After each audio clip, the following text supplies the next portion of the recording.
ప్రియ దేవుని సంఘమంతటికి మరొక అద్భుతమైన తరుణం.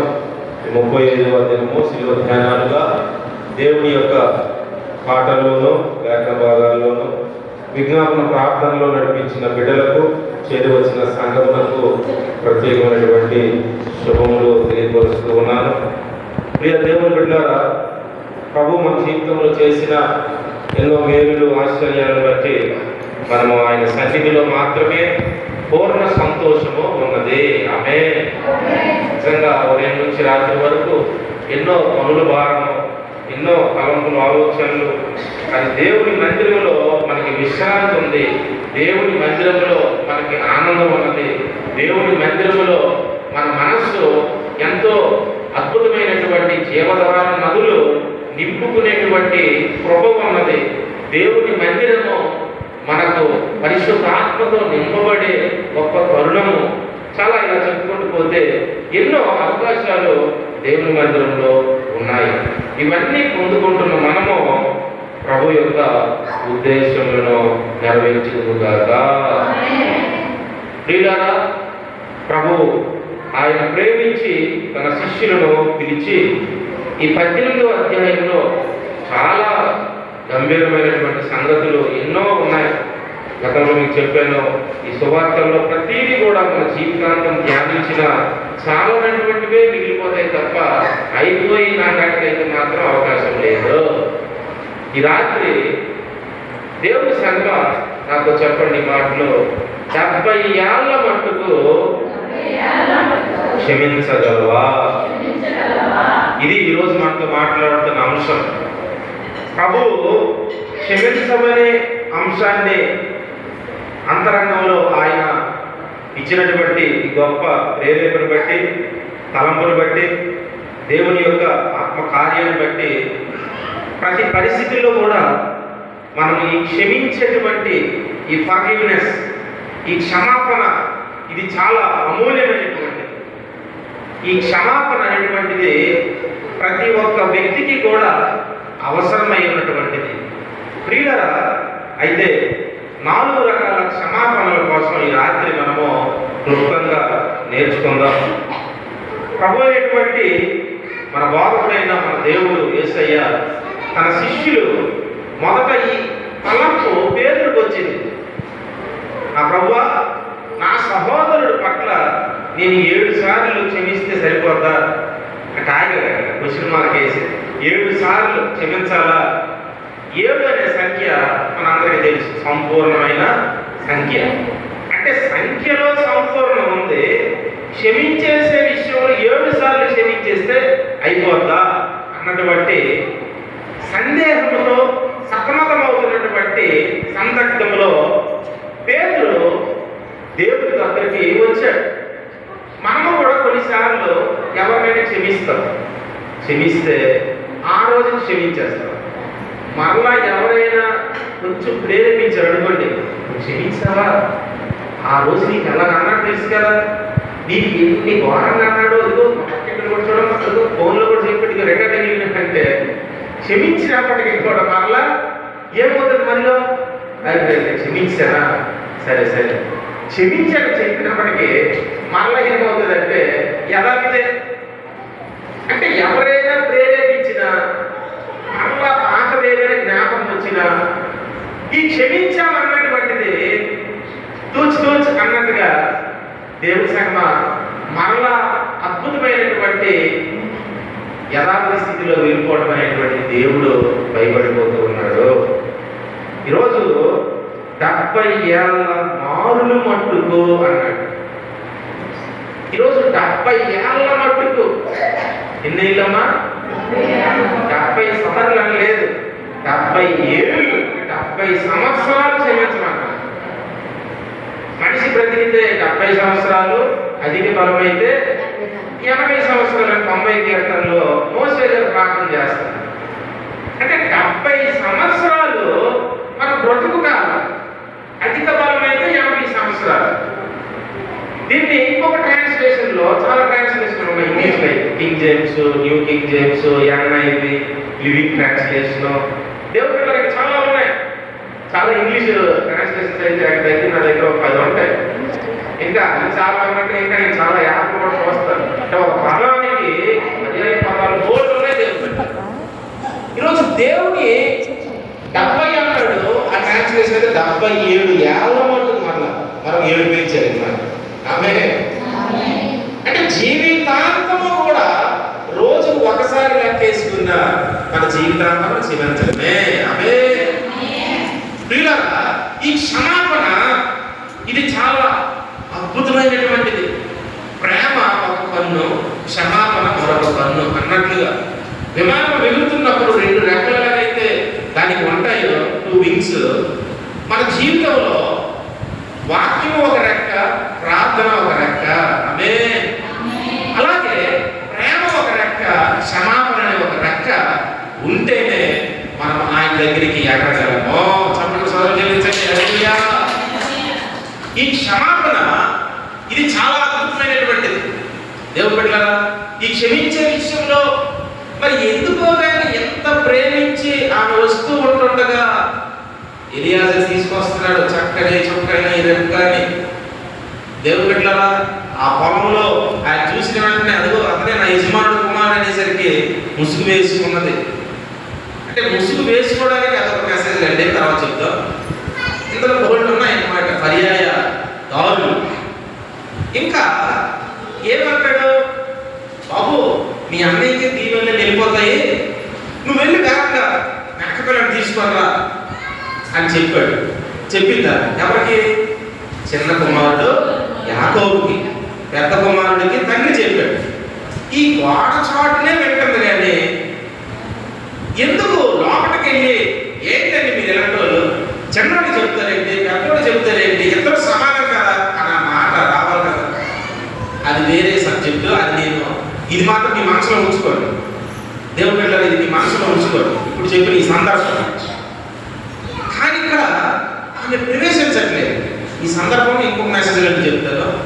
ఇక్కడ ఈమె మాత్రం పక్క నుంచి వింటుంది తప్ప లోపలికి వెళ్ళట్లేదు, భర్తతో మాట్లాడట్లేదు.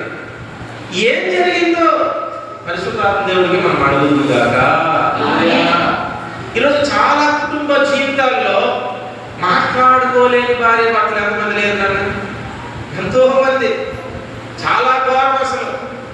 ఆ డొంకూరు సంఘంలో అన్ని రికార్డులు పోతున్నాయి కాబట్టి అదో భయం మళ్ళీ ఎందుకంటే సబ్స్క్రైబర్లు ఉంటారు కాబట్టి దేవుడు వారు దీవించింది కాక. దేవుడి సంఘ దేవుని యొక్క కృపలో 15 సంవత్సరాలు మాట్లాడలేదు. ఎన్ని సంవత్సరాలు? ఆ కొడుకు ఇంటర్మీడియట్ వచ్చేది 16 సంవత్సరాలు, 15 అంటే చూడండి. వెళ్ళి అభద్రమైన పప్పిదే అని ప్రతిసారి గృహదర్శనాలు దేవుని స్వాగతం దేవుని పెట్టారు. నాకు అందుకే డబ్బుల కోసం గృహదర్శనాలు ఇష్టం ఉంటుంది. హల్లెలూయా. గృహదర్శనాలు నేను అందుకే మీకు చెయ్యలేదు, నాకు డబ్బులు అక్కర్లేదు, డబ్బుల కోసమే ఆయన వచ్చారండి అన్నట్లుగా ఆ విధానం వద్దు. ఆమె హల్లెలూయా. అయితే మరి ఎలాగంటే అంటారు, కష్టపడువాడు చేయడానికి పాత్రుడు.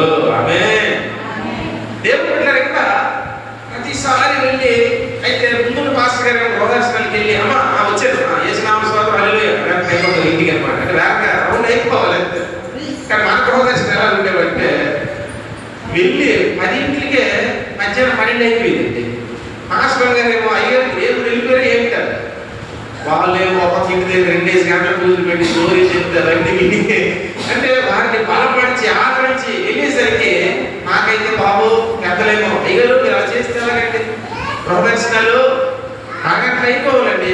నాకు కుటుంబం లేమంటది. నా వల్ల కాదు బాబు వాళ్ళ గృహదర్శనాలు నేను చెయ్యలేను.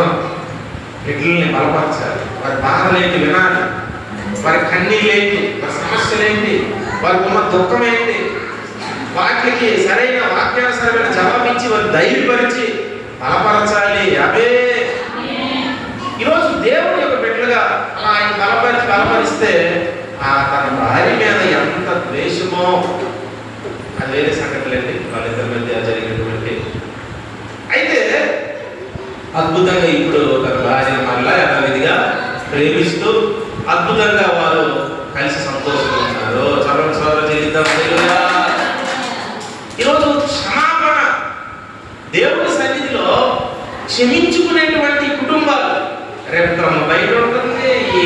ఇస్సాకు గారు కన్నులు సరిగ్గా కనిపించవు, కానీ మాటలు లేవు. ఎందుకు మాటలు లేవు? ఈరోజు ఆత్మ సంబంధంగా కొన్ని పట్టింపులు ఉంటాయి. భార్య భర్తలు చిన్నదానికి పెద్దదానికి అలుగుతుంటారు అన్నమాట. కొన్ని నెలలు ఉంటాయి ఆడలు, అవసరమైతే సంవత్సరం కూడా దాటుతుంది. ఇంకా దేవుడు అన్నాడు, ఏం డాడీ మమ్మీతో మాట్లాడు, ఏం మమ్మీ డాడీతో మాట్లాడు. ఈ అర్థమైపోతుంది అన్నమాట ఈ సబ్జెక్ట్ అంతా. పిల్లరా మరి ఎటువంటిది ఈ యొక్క క్షమించుకోలేనటువంటి విధానం?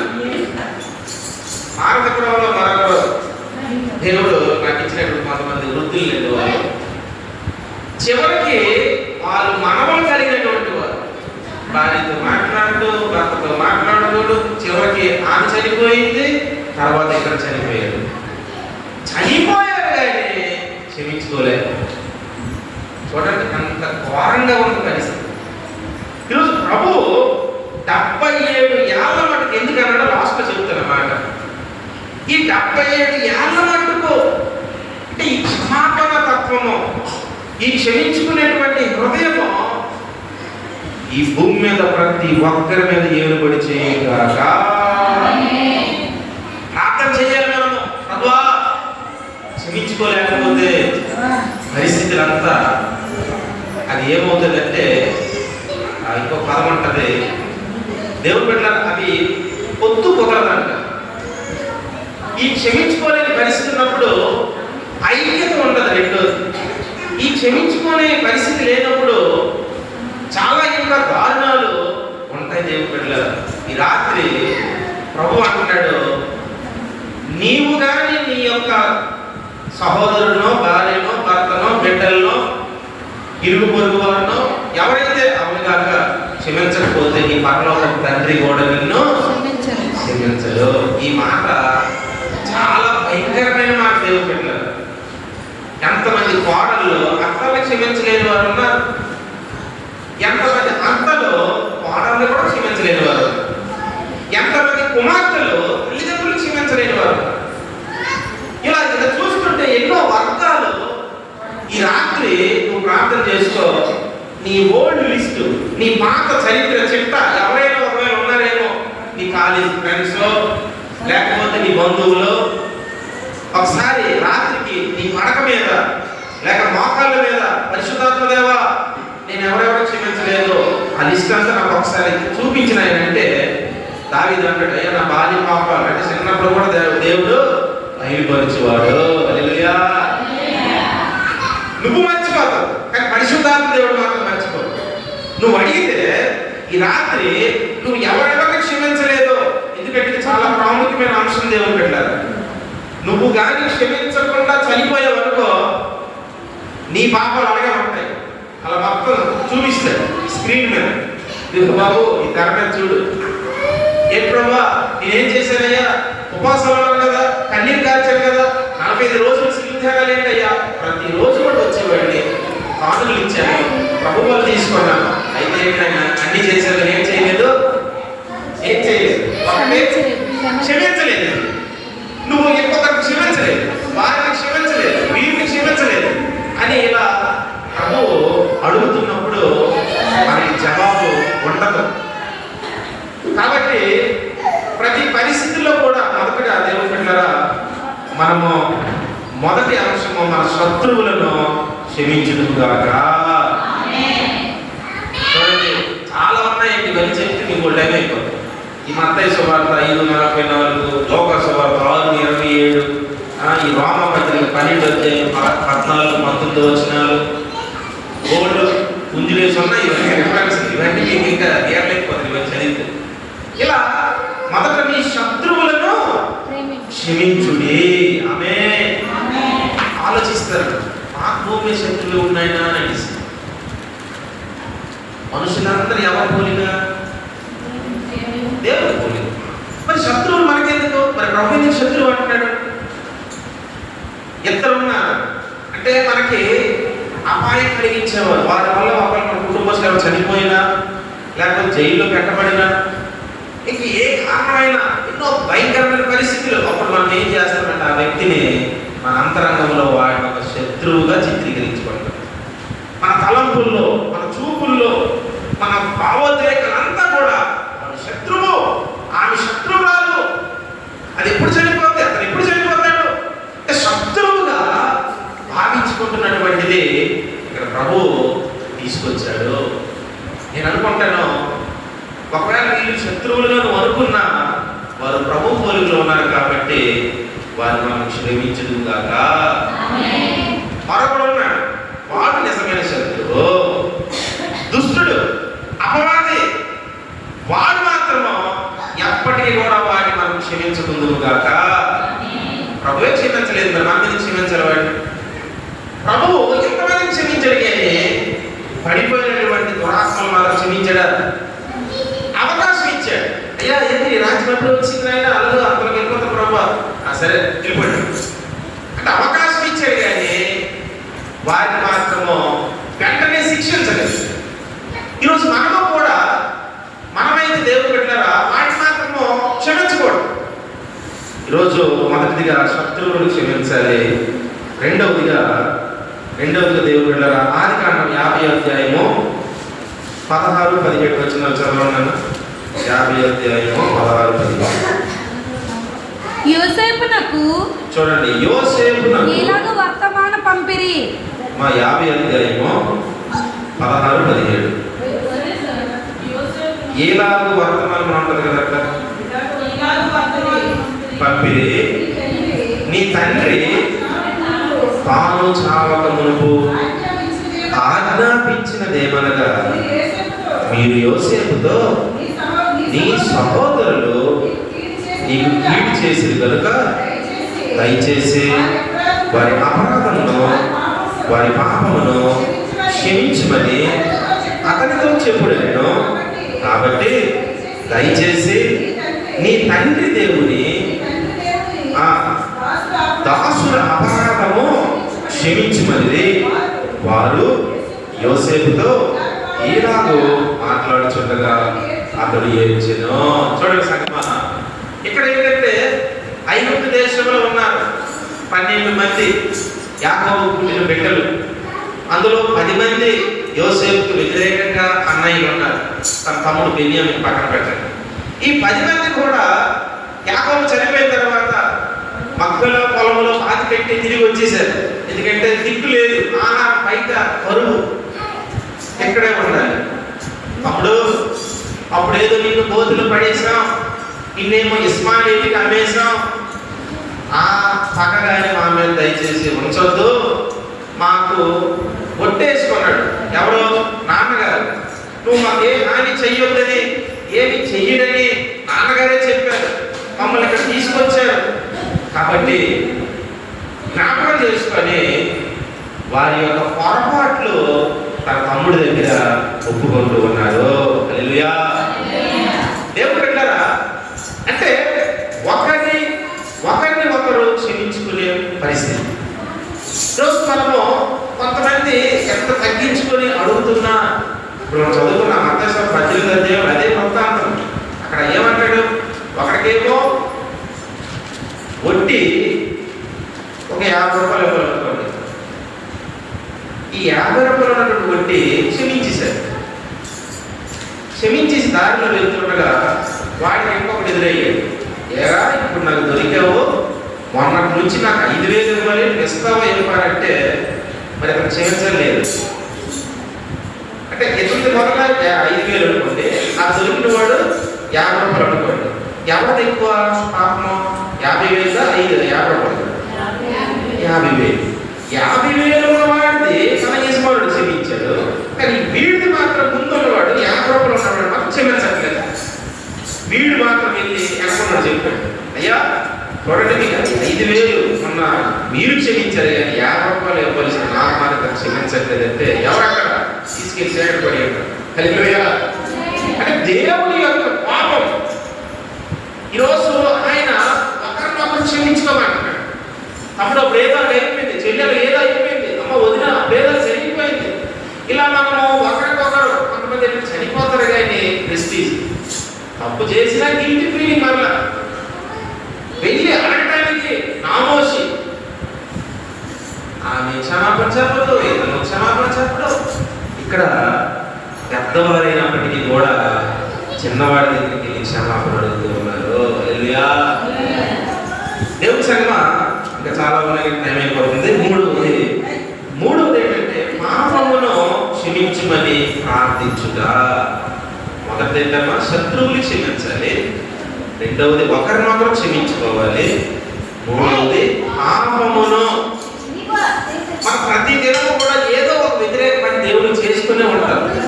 అంటే తలంపుల ద్వారా, ఆలోచనల ద్వారా, చూపుల ద్వారా, మాటల ద్వారా, హృదయం ద్వారా, అంతరంగం ద్వారా, ఉద్దేశాల ద్వారా ఎన్నో రకాలు.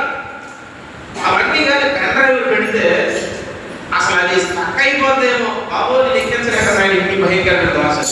హల్లెలూయా. ఈరోజు దేవుని సన్నిధిలో మనం వెళ్ళి తండ్రి అని అందుకే ప్రతిరోజు దేవుడు రామంటాడు. ఆయన సన్నిధిలోకి వెళితే మనల్ని తేటగా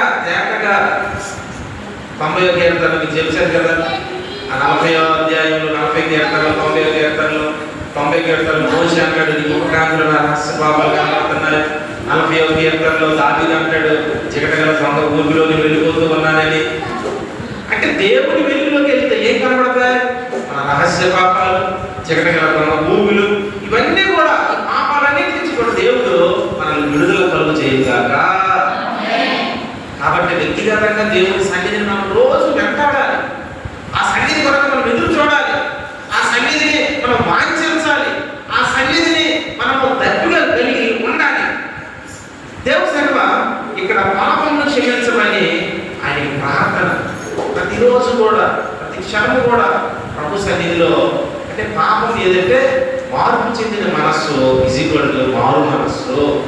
ఈ మనస్సు మారిపోదు కాబట్టి దేవుడిని మనము క్షమించమని అడుగుతుండాలి. దేవుని సగమ లేదంటే ఈ మనస్సు చంచలమైనటువంటి రకరకాల మార్గాల వైపు తీసుకెళ్ళిపోతుంటారు.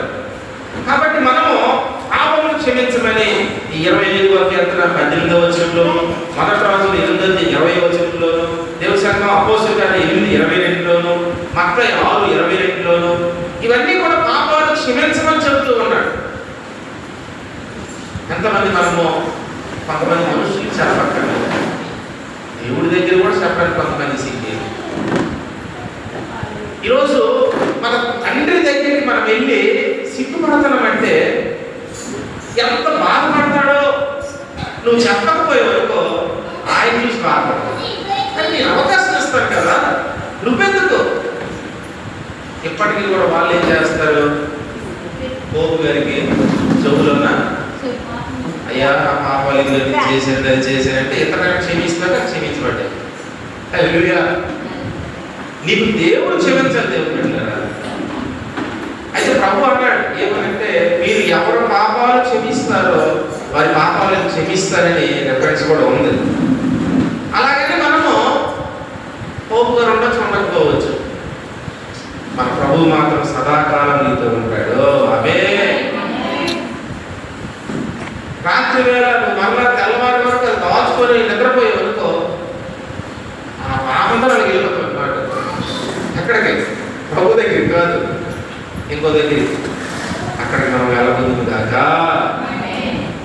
ఇక్కడ క్షమించమని మన ప్రభువుని మనము అడగాలి.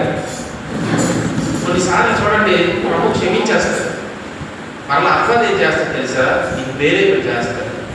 ఓసోస్ నీ ప్రార్థన, నీ బైబిల్ వెంటనే నువ్వు గుర్తుపట్టాలి అది దేవుని ప్రేరేపణ, అపవాది ప్రేరేపణ. ఒకసారి నిన్ను ప్రభు క్షమించిన తర్వాత మళ్ళా నిన్ను ఆ యొక్క గత జీవితాన్ని గురించి ఆయన నిన్ను అడగ దేవుడు పెట్టాడు. హల్లెలూయా. 51వ కీర్తనలో దావీదు అయ్యా ప్రభా నన్ను క్షమించు ప్రభా, క్షమించు ప్రభా, నా తల వెంట్రుకలు మించే పాపం చేశాను అంటాడు. తల వెంట్రుకలాట మించి పాపం చేశాడు. చేసి సరే క్షమించాను అంటాడు. ఇంకా మళ్ళీ ప్రార్థన చేస్తాడు, ప్రభా ప్రభా నీవు నన్ను ఇస్సోపుతో కడుగు ప్రభా.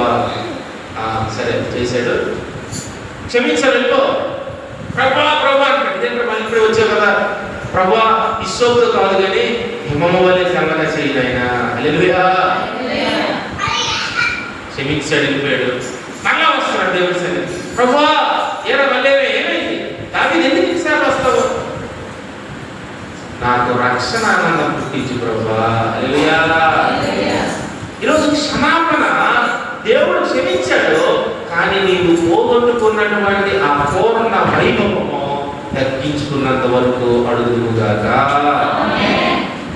అందులో రుచికరమైన ఉన్నాయి, ఇంకా స్థాయిలు ఉన్నాయి. దేవుడు కదా క్షమించేస్తాడు, కానీ మాట్లాడు. ఇదేంటండి క్షమాపణ? కొంతమంది ఆ క్షమించాలేమో, మరి మన అదే రావద్దు. మరి ఎందుకు క్షమించడం? క్షమించడానికే మాట్లాడాలండి. క్షమించాడంటే మనం మాట్లాడాలి. క్షమించాడంటే మరలా యథావిధిగా భుజాలను చేయలేసుకోవాలి. క్షమించాడంటే మరలా ఒకరొకరు పక్కన కూర్చోవాలి. క్షమించాడంటే మరలా మునుపటి కంటే సంతోషంగా లేదు, మనసులు కలప లేకపోతే చూసారంత బాధ ఉంటుంది కదా. చాలా బెస్ట్ ఫ్రెండ్స్ ఉంటారండి, కొన్నిసార్లు మాట్లాడకపోతే ఆ బాధ చాలా ఇబ్బందిగా ఉంటుంది. మరలా కలిసినప్పుడు ఒక పండుగ. మరలా ఈరోజు దేవుడి బిడ్డలుగా క్షమించుట గురించి మనం ప్రార్థన చేయాలి. నాలుగవదిగా దేవుడి సంగమ చెప్పండి. 3 ఏం చెప్పారు? మొదటి శత్రువులు క్షమించాలి. 2 మనం క్షమించుకోవాలి. 3 పాపాలు క్షమించడం దేవుడు కాదు. 4వదిగా క్షమించే గూర్చిన వాగ్దానం. క్షమించుట గూర్చిన వాగ్దానం. చూడండి మాట లేవియ కాండము 4వ అధ్యాయము. లేవియ కాండము 4వ అధ్యాయము 20వ వచనం చదవండి. అతడు పాప పరిహారార్థ బలియగు. లేవియ కాండము 4వ అధ్యాయం 20వ వచనం.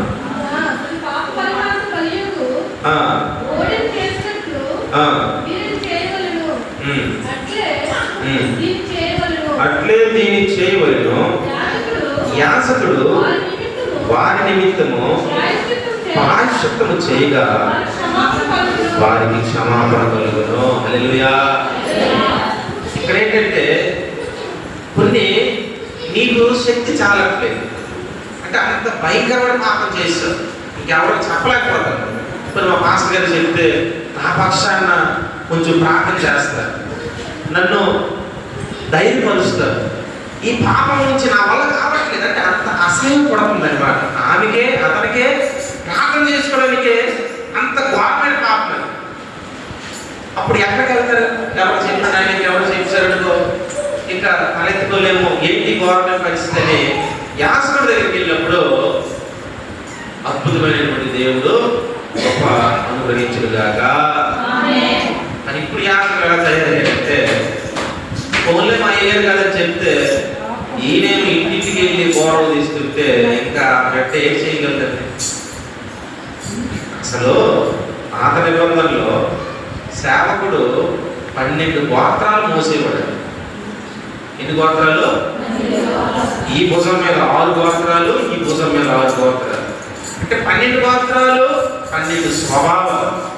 యోధా గోత్రం ఏంటి దాని స్వభావం? సింహం గర్జించడం. సిమియోను లేవి 4 గోత్రాల్లో పాపం వస్తే కత్తులు తీయటం. బెన్యామీను గోత్రమో చీల్చే స్వభావం. దాను గోత్రమో కట్లపాము వంటి స్వభావం.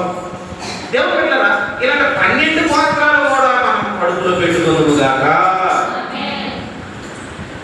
కష్టమైనటువంటిదే, కానీ 12 మందిని కూడా ఆ రోజుల్లో 12 గోత్రాలు మోసారండి. మరి ఇప్పుడు గోత్రాలు కాదు కానీ సకల జాతులు కూడా మనము భరించుదుగాక. కాబట్టి సేవ అంటే డబ్బులు పెట్టేది కాదు, పరిచర్య అంటే కడుపు కోసం బతికేది కాదు, పరిచర్య అంటే ఏదేదో సంపాదించుకోవడం కోసం కాదు. ఈ పరిచర్య దేవుని చిత్తం నెరవేర్చేది. ఈ పరిచర్య కోసము నాకు చాలా భయం అండి, చాలా భయం. దేవుని సన్నిధిలో నిల్చొని మాట్లాడుతుంటే మాటలు కాదు దేవుని పెట్టారు. దీని కొరకు సిద్ధపాటు, కన్నీటి, పరిశుద్ధాత్మతో నింపుదల. మామూలు కూడా పరిశుద్ధాత్మ దేవుడు సరిగ్గా ఉంచడే. ఆయన అనుకున్నట్లు తీసుకెళ్తే మనం అలాగే వెళ్ళాలి. అవే నాకు నచ్చినట్టు 100 ప్రభు ఆయన రాడు. అందుకే ఆయన పేరేంటి, ఆయన పిలిదేంటి? సర్వసత్యంలో నడిపించేవాడు. చక్కగా స్తోత్రం చెల్లించలేదుగా. ఆయన నీకు ఆదరణకర్త, సర్వసత్యం అంట. మామూలు సత్యం కాదు. యేసయ్య ఆయన ద ట్రూత్ అన్నాడు, నేను సత్యం అన్నాడు. ఆయన పరిశుద్ధాత్మ దేవుడు ఏంటి? సత్యానికి సర్వసత్యము, ఇంకా సత్యంలో ఉన్న సర్వంలో తీసుకెళ్తాడు అన్నమాట. ఈరోజు అంత గొప్ప పరిశుద్ధాత్మ దేవుడు మనల్ని నడిపిస్తున్నప్పుడు అందరినీ కూడా మనం పోయింది కాదా? చూడండి, యాకోబు రాసిన పత్రిక 5వ అధ్యాయం 15వ వచనం. యాకోబు రాసిన పత్రిక 5వ అధ్యాయము 15వ వచనం.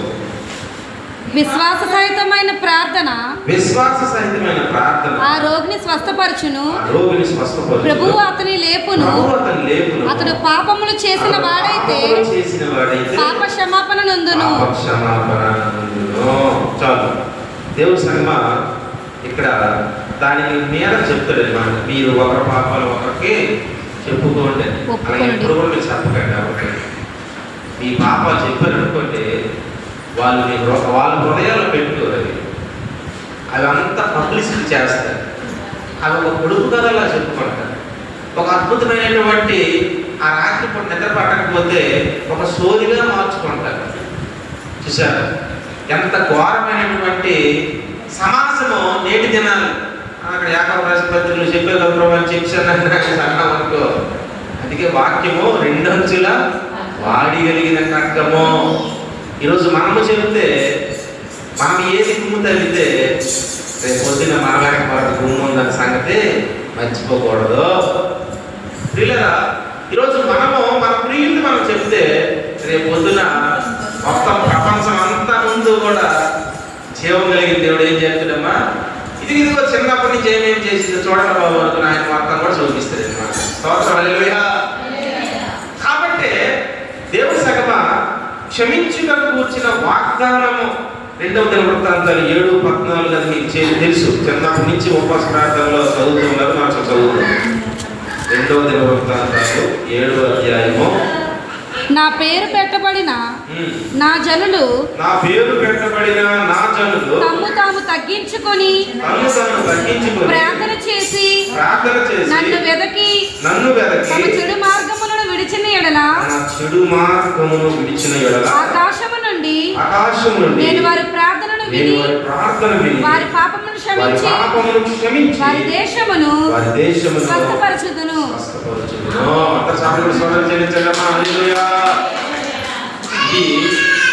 ఇదేంటంటే యూనివర్సల్ ప్రామిస్. మొత్తం దేశమంతటి కూడా దేవుడు వాగ్దానం ఇస్తున్నాడు. ఎవరి వల్ల? ఒకరి వలన. అంటే ఆ ఒకరి వలనే దేశమంతటి కూడా పాపం వచ్చే ప్రమాదం తెలుసా మీకు? బైబిల్లో అలా ఎన్నో జరిగాయి. చిన్న కుమారుడు అంతవరకు బాగా ఉంది. ఆ వెళ్ళే డబ్బులంతా ఏమొచ్చిందమ్మా? వరువు వచ్చింది. అబ్రాహం గారి కోసం కూడా చెప్పారు. ఎప్పుడైతే చక్కగా బలిపీఠాలు పెట్టాడు, రాయికి బేదేలి మధ్యన ఇలా టెంకర పని ఎప్పుడు చేశాడో వెళ్ళగానే మొత్తం కూడా వరువు వచ్చింది. అంటే కొన్నిసార్లు దేవుడు నేనేమికి ఇల్లు బాబు అని అంటే తర్శీస్కి వెళ్ళాడు అనుకో, పడవలోకి ఏమొస్తుంది? వాళ్ళు గొల్లలు అయిపోతుంది అన్నమాట. అంటే ఒకరి వలన మొత్తం గుంపుకి, రాష్ట్రానికి, జిల్లాకి, దేశానికి సమస్య. అందుకే ఏమంటాడంటే కీర్తనలో మంచి మాట అంటాడు, పునాదులు పాడైనచో నీతిమంతుడు ఏమి చేయగలడు? If the foundations are being destroyed, what can the righteous do? English అంటే పునాదులు పాడైపోగా నీతిమంతుడు ఏం చేయగలడు? పునాదులు పాడైపోతున్నాయి. ప్రారంభంగా ఒక ఇల్లు పాడైపోతే ఆ వీధంతా పాడైపోతుంది. ఆ వీధే పాడైపోతే ఆ ఊరు పాడైపోతుంది. ఆ ఊరు పాడైపోతే ఆ మండలం పాడైపోతుంది. ఆ మండలం మొత్తం పాడైపోతే ఆ జిల్లా పాడైపోతుంది. ఆ జిల్లా మొత్తం కూడా పాడైపోతే రాష్ట్రం పాడైపోతుంది. రాష్ట్రం మొత్తం పాడైపోతే దేశము పాడైపోతుంది. పునాదులు పాడైపోగా నీతిమంతుడు ఇంకేం చేయగలరు? ప్రియులారా, కాబట్టి వాగ్దానంతో కూడిన క్షమాపణ. ఈరోజు ఒక్క ప్రార్థన దేశం క్షమించేస్తావా? క్షమించగలదు. ఆమె మన భారతదేశంలో మన ఆంధ్ర చాలా శక్తి కలిగిందండి. చాలా సీక్రెట్ గా ప్రార్థన చేసే బిడ్డలు ఉన్నారు, ప్రార్థన చేసే కన్నీటి పనులు ఉన్నారు. కాబట్టి చుట్టుపక్కల రకరకాల స్వాదాలు వచ్చిన, భూకంపాలు వచ్చిన, ప్రళయాలు వచ్చిన, కరువులు వచ్చిన, ఉపద్రవాలు వచ్చిన, ఎన్నో వ్యాధులు వచ్చిన, మన ఆంధ్రాలో మాత్రము అద్భుతమైనటువంటి కన్నీళ్లు కాల్చే బిడ్డలు ఉన్నారని నేను నమ్ముతూ ఉన్నాను. హల్లెలూయా. ఈరోజు ఈ వాగ్దానంతో కూడిన క్షమాపణ దేవుని సంగమా మనం కలిగి ఉన్నప్పుడే. ఇప్పుడు వచ్చేద్దాం మళ్ళా వాక్యం దగ్గరికి. ఎందుకు పేతురు నా సహోదరుడికి 7 సార్లు క్షమించాలి అని అంటే ప్రభు ఏమన్నాడమ్మా? 77 ఏళ్ల మట్టుకు కూడా క్షమించాలని చెప్తూ ఇప్పుడు చదువునన్నా కదా 18వ అధ్యాయం మత్తయి 23వ వచనము చూడమ్మా. ఈ మాట జాగ్రత్త వినండి, ముగిస్తున్నాను. కావున పరలోక రాజ్యము తన దాసుల యొక్క లెక్క చూచుకొన కోరిన యొక్క రాజును పోలి ఉన్నది. ఎవరైతే క్షమిస్తూ ఉన్నారో, వింటున్నా, ఎవరైతే క్షమిస్తూ ఉన్నారో వారు ఎవరు పోలి ఉన్నారట? రాజును పోలి ఉన్నారు, రాణిని పోలి ఉన్నారు. ఆమె అక్కడ రాణి లేదు కానీ రాజును పోలి ఉన్నాము. ఇప్పుడు రాజు ఎవరు? చమడు సోదరు చెల్లించండి. హల్లెలూయా. నువ్వు క్షమిస్తే నువ్వు యేసయ్యను పోలి ఉన్నావు. నువ్వు క్షమిస్తే నువ్వు క్రీస్తును పోలి ఉన్నావు. నువ్వు క్షమిస్తే మెస్సయ్యను పోలి ఉన్నావు. నువ్వు క్షమిస్తే మహిమ కలిగినటువంటి రారాజును పోలి ఉన్నావు. అంటే నువ్వు దేవుడి స్థానంలోకి వచ్చావు అన్నమాట. ఆమేన్. ఈ మాట నాకు ఎంత ఆనందం అనిపించిందో. అంటే నేను క్షమిస్తే చాలు, దేవుడు రాజును పోలి. ఈరోజు అట్టి కృప సిలువలో ప్రభు దేశమంతటికి, ప్రపంచమంతటికి కూడా క్షమించాడు ఆయన. కాబట్టి ఎంతవరకు క్షమించాడు? ఆయన వచ్చిన వరకు క్షమిస్తూనే ఉంటాడు. అలాగే మనము కూడా అందరిని కూడా క్షమించేవారిగా, భరించేవారిగా అట్టి కృప అద్వితీయ దేవుడు మనకు అనుగ్రహించినట్టు గాక. ప్రార్థన చేసుకుందాం. కళ్ళు మూసుకోండి. మన పాపము మన దోషము కల్వరి సిలువలో యేసు నిత్యము మోసెను, నిత్యము క్షమించే గొప్ప దేవుడు. మన పాపము మన దోషము కల్వరి సిలువలో యేసుడు నిత్యము క్షమించెను. ప్రేమ కలిగిన మా తండ్రి పరిశుద్ధుడా, రాజును పోలి ఉన్నామని ఈ ప్రపంచంలో ఎవరు కూడా అనలేదు నాయన. క్షమిస్తేనే రాజును పోలి మారిపోతే నిజంగా ఈ లక్షణాలన్నీ కూడా మేము పాటిస్తే దేశమే స్వస్థత పొందుతుంది, శత్రువులు మిత్రులుగా మారుతారు. ఒకరినొకరు క్షమించడం వలన వారు వర్ణించలేని మీ రూపంలోకి మార్చబడతారు. మా ప్రభువా, మేము ఒకరినొకరు క్షమించుకోవడం వలన మేము నీ పిల్లలమని, నీ బిడ్డలమని గొప్ప ఒక సూచనలుగా, ఒక గుర్తులుగా ఈ లోకంలో మేము ఉంటాం. అట్టి కృప మా ప్రియ యేసుక్రీస్తు ప్రార్థన మందిరం కిందలవనిపేటలో, ప్రపంచమంతట్లో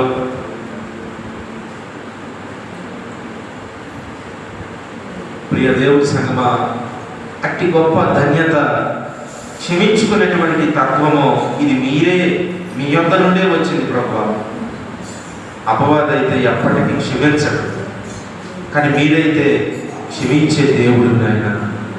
మా ప్రభువా, ఇదిగో సంఘాన్ని ఇంకా మీ ప్రేమ అనే బంధముతో ఒకరినొకరు ఆదరించుకుంటూ, క్షమించుకుంటూ మీ వాక్యమే ఏలుబడి చేయుగాక అని ప్రార్థిస్తున్నాను.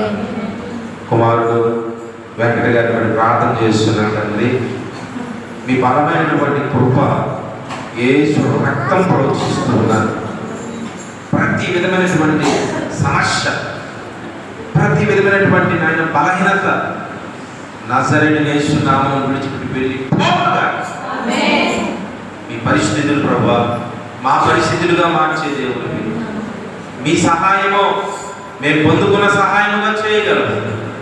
మా ప్రియ బిడ్డలు ప్రభా, ఎంతకాలం నుంచి నా ప్రభా ఏ విషయంలో క్షమాపణ పొందలేకపోతున్నారో, ఏ విషయంలో క్షమాపణ నోచుకోలేకపోతూ ఉన్నారు, ఎక్కడ ఏ రంగంలో ఏ పరిస్థితుల్లో ఏ వ్యక్తుల దగ్గర ఈ యొక్క మాటకు తగ్గ క్రియ నోచుకోలేకపోతున్నారో, మీరు నా ప్రభువా ఈ రాత్రి అద్భుతం చేయమని, మా దేశాన్ని ముట్టి స్వస్థపరచమని, పునాదులు పాడైపోకుండా బాగు చేసే పునాదులుగా, సంఘం అనే పునాదుల మీద, మా జీవితాలనే పునాదుల మీద మీరే అద్భుతమైనటువంటి భవనాన్ని నిర్మించే, కూలిపోయే నాయన గృహము కాకుండా నిత్యము నిలిచే గృహముగా, పంట మీద నిలిచే గృహముగా, క్షమాపణ ద్వారా వచ్చే ఈ మన్నలు దీవెనలన్నీ పొందుకున్నట్టుతో సంఘాన్ని మరొకసారి కృపతో నిలపండి. ప్రభావం కూడా మీరు ముట్టండి ప్రభు, మాతను స్వస్థపరచండి.